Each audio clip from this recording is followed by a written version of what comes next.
No início de 2011, o poder de Muammar Gaddafi sobre a Líbia parecia uma força da natureza, moldada ao longo de mais de 40 anos. Ele havia sobrevivido a golpes de Estado, sanções internacionais e guerras, solidificando a imagem de um líder que parecia simplesmente indestrutível. Mas nos últimos meses de sua vida, o país que ele controlava com mão de ferro se voltou contra si mesmo. A Líbia mergulhou em uma espiral de violência que transformou ruas pacatas em campos de batalha, e o som do conflito agora buscava um único alvo. Para Gaddafi, o fim não aconteceria nos corredores de um palácio ou na formalidade de um tribunal. Seu destino seria selado no chão, em meio ao pó e ao sangue, cercado por aqueles que antes o temiam. Sob o sol implacável do deserto líbio, um destino estava sendo forjado na areia e no vento. Ali, em 1942, nascia Muammar Mohammed Abu Minyar al-Gaddafi, em uma modesta tenda beduína perto da cidade de Sirta. Vindo de uma família pobre e nômade, sua ambição o levou para as fileiras militares, onde sua formação ocorreu tanto na Líbia quanto mais tarde no Reino Unido.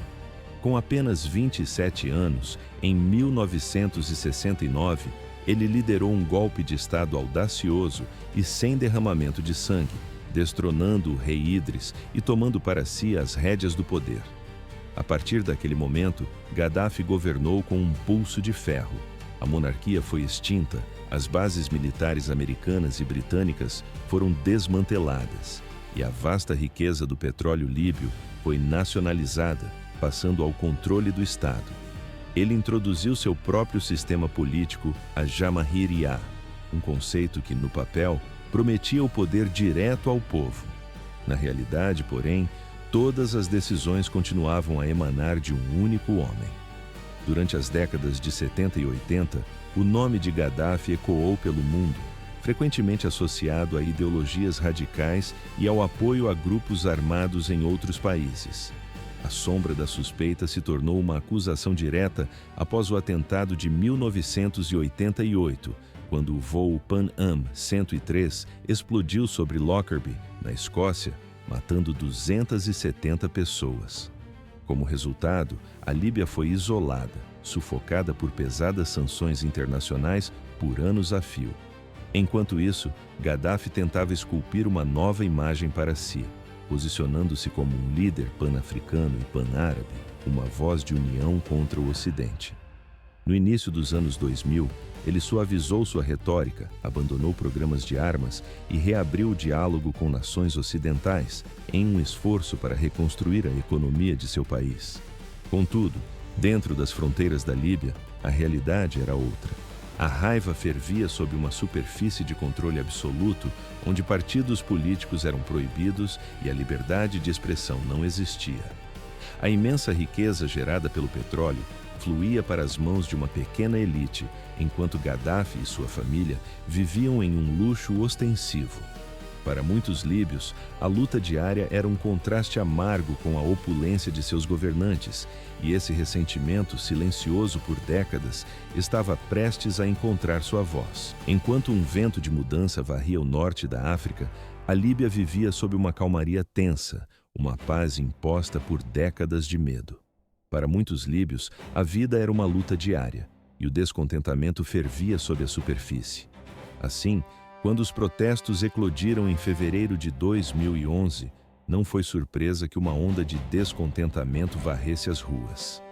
Tudo começou em Benghazi, a segunda maior cidade do país, logo após levantes semelhantes na Tunísia e no Egito terem derrubado seus líderes. No dia 15 de fevereiro, um pequeno grupo se reuniu em frente a uma delegacia, suas vozes se erguendo em protesto.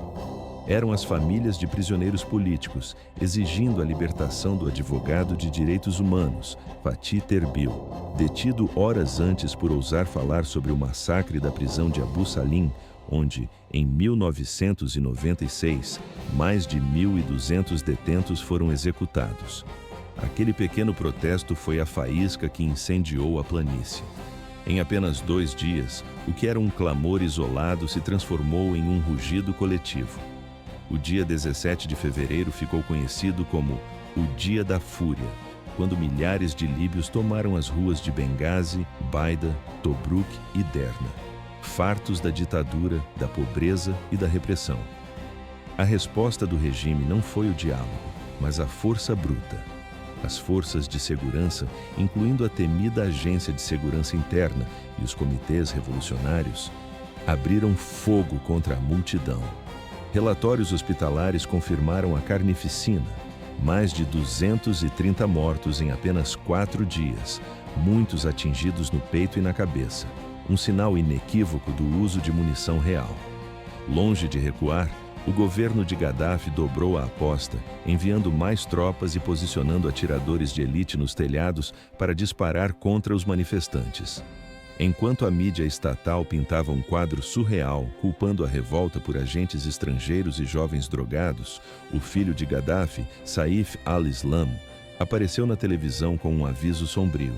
Ele ameaçou uma guerra civil e prometeu que rios de sangue correriam se os protestos não parassem. Mas a ameaça não intimidou. Ela apenas fortaleceu a determinação do povo e a repressão brutal se tornou o maior erro estratégico do regime. No final de fevereiro, as primeiras rachaduras apareceram na estrutura de poder de Gaddafi. Em Benghazi, o ponto de virada foi dramático quando elementos do exército se recusaram a atirar em seus próprios compatriotas. A 36ª Brigada, liderada pelo major-general Suleiman Mahmoud, virou suas armas contra o regime, unindo-se aos rebeldes para tomar o controle da cidade. Prédios do governo foram incendiados, delegacias invadidas e arsenais saqueados. No dia 24 de fevereiro, a maior parte do leste da Líbia já não estava mais sob o domínio de Gaddafi. O fogo da rebelião se espalhou por outras cidades como Tobruk, Misrata, Baida e Zawiya, onde confrontos ferozes eclodiram. Manifestantes, agora armados com fuzis saqueados de bases militares, começaram a formar uma resistência organizada. Até mesmo nos céus, a lealdade se desfazia quando alguns pilotos da Força Aérea se recusaram a bombardear seu povo, preferindo voar para Malta e pedir asilo. A guerra civil, antes uma ameaça, agora se tornava uma realidade inevitável.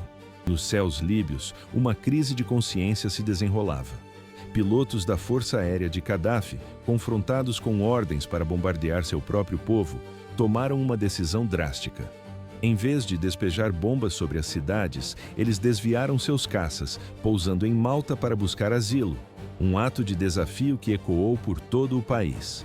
Enquanto isso, em terra, a oposição começava a se organizar a partir do caos.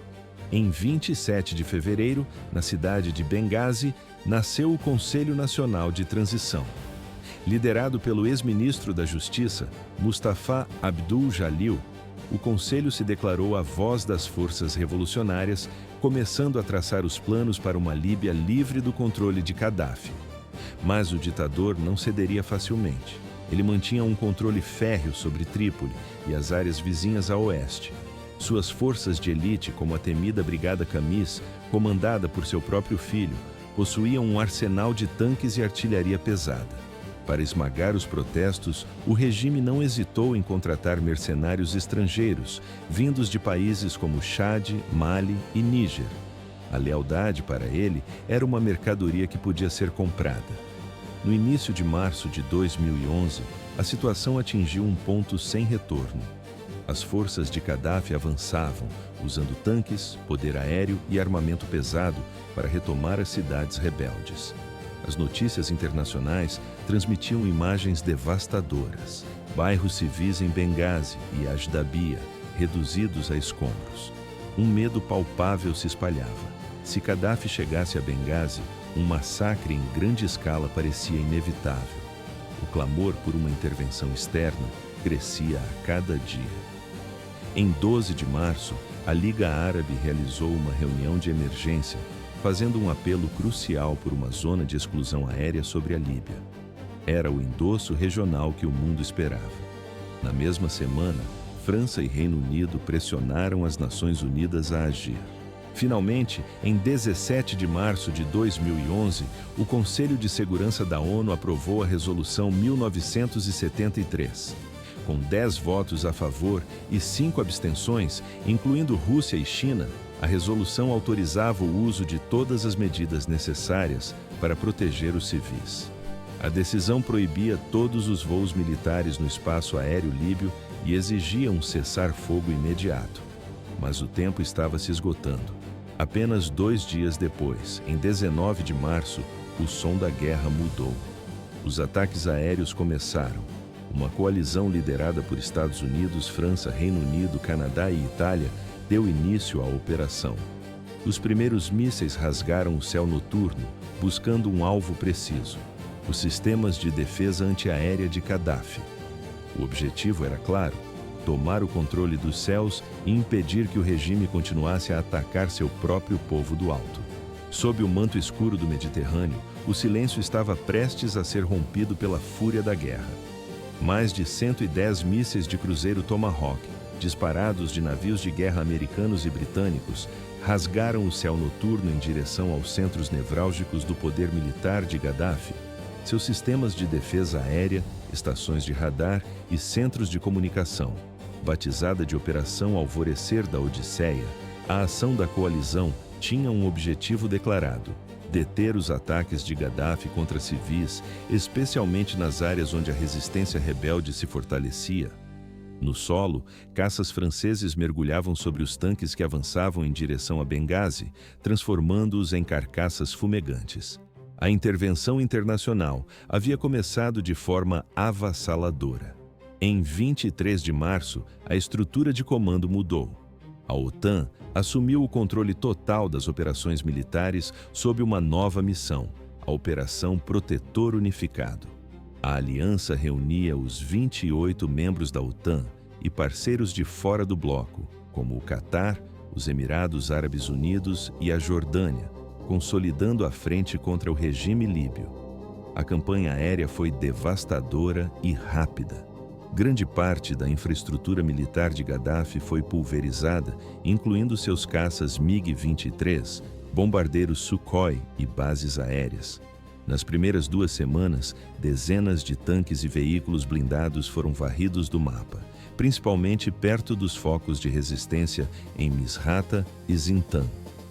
Os ataques também miravam lançadores de foguetes, comboios de suprimentos e postos de comando. No mar, uma outra frente de batalha se abria.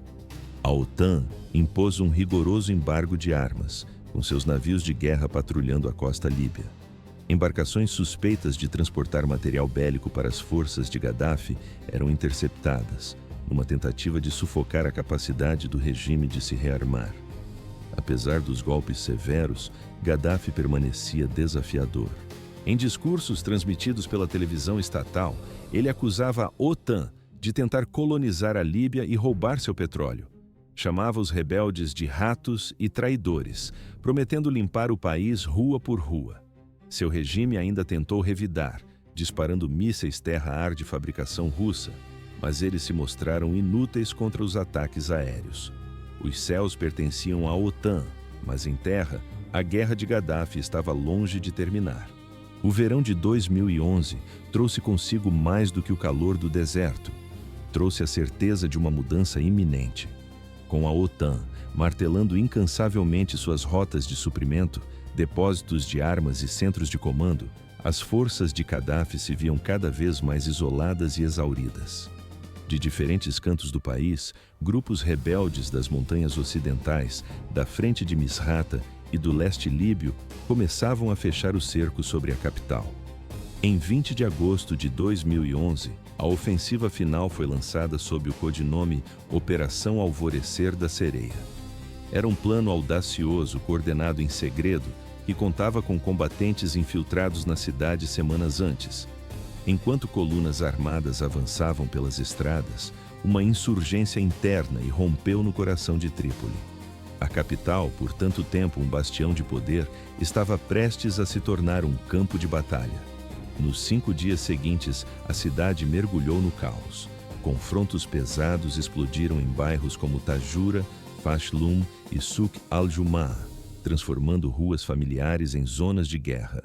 As forças leais a Gaddafi tentaram resistir com franco-atiradores e tanques, mas foram subjugadas pela velocidade e ferocidade do avanço rebelde. Muitos soldados, vendo a maré virar, simplesmente se renderam ou abandonaram seus postos. O prêmio final era Bab al-Azizia, o complexo fortificado de Gaddafi no coração de Trípoli. Este lugar, o epicentro de seu poder por mais de 4 décadas, era protegido por muralhas de concreto, bunkers e uma rede de túneis subterrâneos. Em 23 de agosto, os portões foram rompidos. Lá dentro, os rebeldes encontraram uma estranha mistura de itens de luxo, armas e documentos, tudo indicando uma partida apressada. Mas o homem que governara a partir dali por uma geração inteira já não estava em lugar algum. Na verdade, no momento em que Trípoli caía, Gaddafi já era um fugitivo. Relatórios de inteligência sugeriam que ele havia deixado a cidade antes mesmo do ataque final, provavelmente entre 19 e 20 de agosto. Acredita-se que ele se movia entre várias casas seguras, um fantasma protegido pela lealdade de redes tribais que se recusavam a deixá-lo cair. Enquanto a poeira da derrota assentava sobre Trípoli, a família de Gaddafi já estava em movimento, buscando refúgio além das fronteiras. Em 29 de agosto, sua esposa Safié, a filha Aisha e os filhos Hannibal e Mohammed cruzaram para a Argélia, onde lhes foi concedido asilo temporário. Outro filho, Saad, tentaria a sorte no Níger, apenas para ser detido pelas autoridades locais, mas o próprio Gaddafi se recusou a partir. Para ele, abandonar a Líbia não era uma opção, seria a rendição final, a derrota absoluta. Em vez disso, ele optou por se entrincheirar nas áreas que ainda permaneciam sob o controle de tribos leais, voltando seus olhos para um lugar que conhecia melhor do que qualquer outro. Sua cidade natal, Sirte.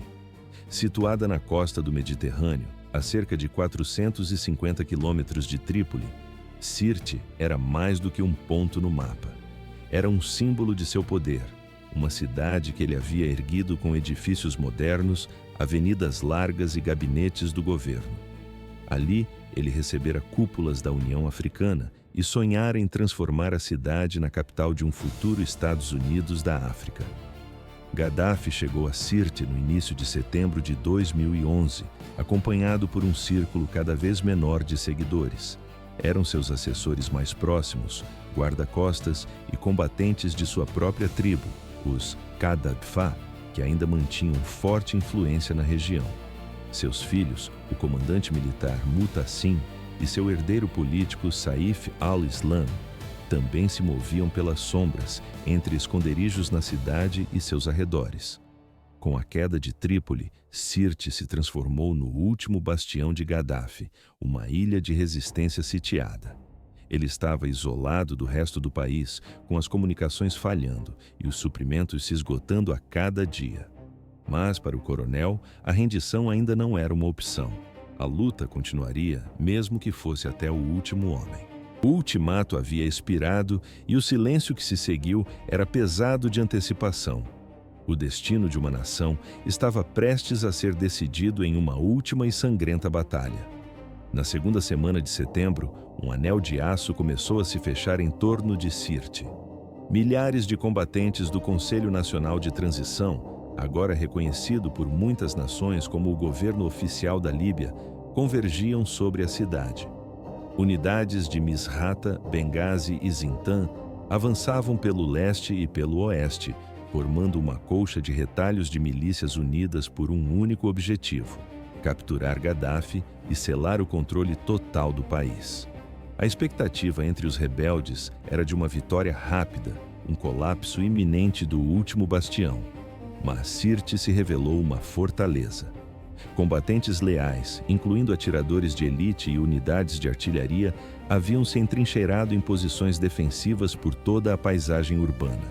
Edifícios civis, casas, escolas, hospitais tornaram-se casamatas improvisadas, transformando a cidade em uma armadilha mortal. As próprias ruas se tornaram armas. minas terrestres e artefatos explosivos improvisados foram semeados ao longo das principais vias, esperando para mutilar os veículos e os homens que se aproximavam. A partir de meados de setembro, a resposta do CNT foi brutal. Um bombardeio pesado começou a cair sobre a cidade. Foguetes Grad, morteiros e disparos de tanque martelavam os edifícios diariamente, enquanto aeronaves da OTAN atacavam alvos estratégicos como bunkers e centros de comando. Em meio ao caos, civis tentavam desesperadamente fugir, mas muitos se viram encurralados, prisioneiros em sua própria cidade, enquanto a infraestrutura urbana ruía sob o peso do cerco. Longe dos olhos do mundo, Gaddafi e seu círculo íntimo moviam-se como fantasmas entre casas abandonadas e bunkers subterrâneos, uma caçada constante para evitar a detecção. Sua estrutura de comando, antes tão absoluta, havia se desintegrado. O moral entre os leais despencava, corroído pelo isolamento e pela certeza da derrota, mas a ordem para lutar até o fim ainda ecoava pelos escombros. Seu filho, Mutassim, permaneceu no comando das defesas da cidade, coordenando os últimos e desesperados esforços para repelir as forças que avançavam. No final de setembro, Sirte estava completamente sitiada. O CNT controlava os arredores e iniciava um avanço lento, quarteirão por quarteirão. O progresso era medido em metros e pago com sangue, pois o fogo preciso dos atiradores e as ferozes batalhas de rua tornavam cada passo uma aposta mortal. Centenas de combatentes caíram no campo de batalha, e para cada rua conquistada, o custo humano se tornava mais assustador. O céu sobre a cidade tornara-se um inimigo. De dia e de noite, o zumbido incessante das aeronaves da OTAN pairava sobre Sirte, uma presença constante que prometia o fim. Drones e jatos de vigilância vasculhavam os céus, caçando qualquer sinal da presença de Gaddafi através de assinaturas de calor e emissões de rádio. Por essa razão, ele impôs uma disciplina de ferro ao seu grupo. O uso de telefones, rádios ou qualquer equipamento eletrônico foi estritamente proibido. Seus poucos telefones via satélite eram ligados apenas em momentos de extrema necessidade, tornando a comunicação um ato de coragem e risco. A troca de informações dependia de mensageiros humanos, corredores que se moviam pelas ruas devastadas, levando ordens e relatórios entre os esconderijos. Enquanto isso, a vida nos escombros se tornava insustentável. A eletricidade e a água haviam sido cortadas, forçando o grupo a sobreviver com enlatados, rações secas e o pouco que conseguiam recolher de lojas danificadas ou receber de civis leais que se recusavam a abandonar a cidade. Os suprimentos médicos eram praticamente inexistentes. Combatentes feridos eram tratados com ferramentas rudimentares e os antibióticos se tornaram um luxo raro. A fome, a desidratação e as doenças causadas pelas péssimas condições começaram a cobrar seu preço. Naquele ponto, cerca de 200 combatentes ainda permaneciam ao seu lado, a maioria de sua própria tribo, homens de Sirte e das cidades vizinhas. Esses homens formavam um pequeno comboio ao seu redor sempre que se moviam, uma guarda pretoriana em meio às ruínas. Entre eles estava Abu Bakr Yunus Jabr, o antigo ministro da defesa da Líbia. Eram os últimos remanescentes de seu círculo íntimo, a muralha final entre o líder e a captura. Mas o homem que protegiam já não era o mesmo. Relatos posteriores confirmaram que a saúde de Gaddafi começava a declinar. Ele havia perdido peso, seu rosto estava pálido e exausto, e a figura forte e desafiadora da televisão líbia havia desaparecido. A barba, agora mais longa e branca, emoldurava um homem que, segundo se dizia, sofria de pressão alta, diabetes e o peso esmagador do estresse. Ainda assim, sua determinação permanecia intacta. Ele se recusava a render-se ou a deixar a Líbia, a menos que fosse arrastado para fora dela. Após a queda de Trípoli, ele se recolheu em um silêncio estratégico, evitando qualquer aparição pública. O medo de que sua localização fosse revelada por uma transmissão e resultasse em um ataque aéreo era real. Seu silêncio era uma arma, uma tentativa de fazer o mundo acreditar que ele já estava morto ou muito longe dali. Mas ele ainda tinha um plano. O objetivo era romper o cerco de Sirte e fugir para o sul, talvez em direção a Saba, no deserto central, ou até mesmo cruzar a fronteira com o Níger, para onde outros membros de seu governo já haviam escapado.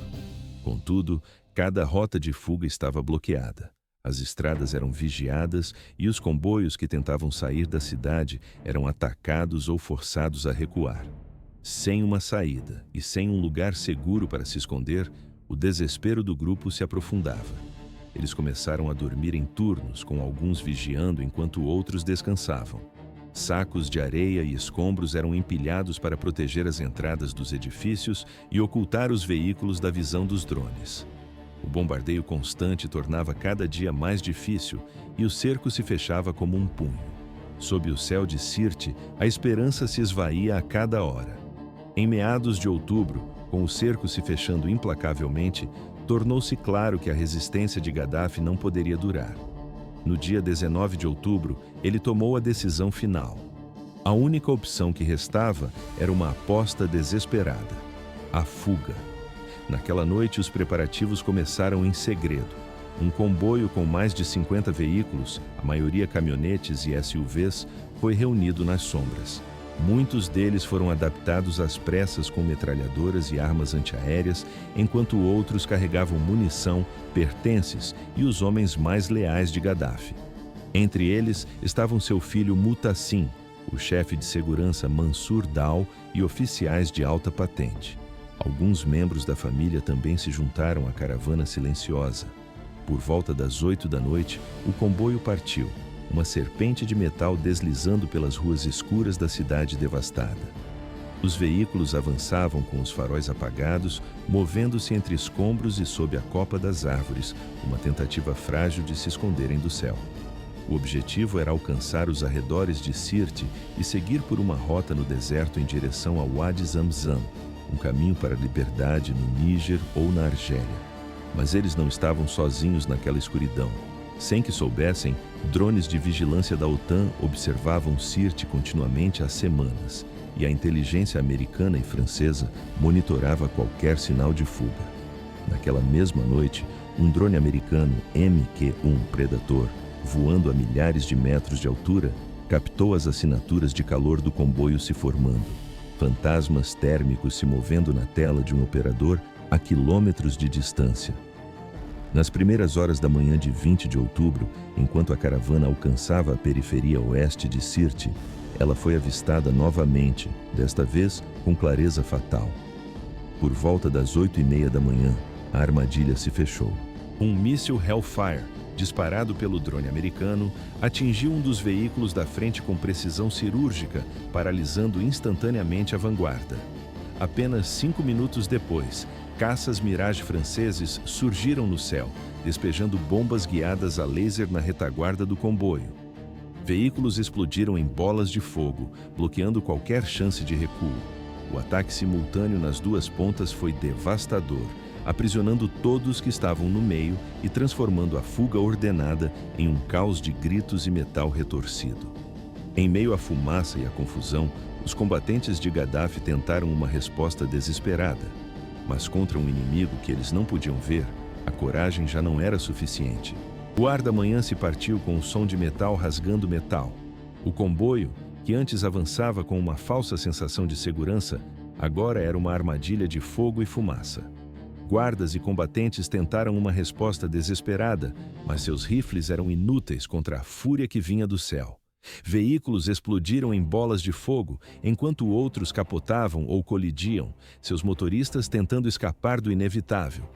Dezenas de combatentes leais morreram ali mesmo, em meio aos destroços fumegantes. Os sobreviventes atordoados saltaram para fora e correram em busca de qualquer abrigo. Prédios inacabados, terrenos abertos e uma grande tubulação de concreto que passava sob a estrada. Entre eles, Gaddafi, seu filho Mutassim e um punhado de homens, agora fugitivos a pé. Cobertos de poeira e sangue, eles deslizaram para dentro da escuridão da tubulação.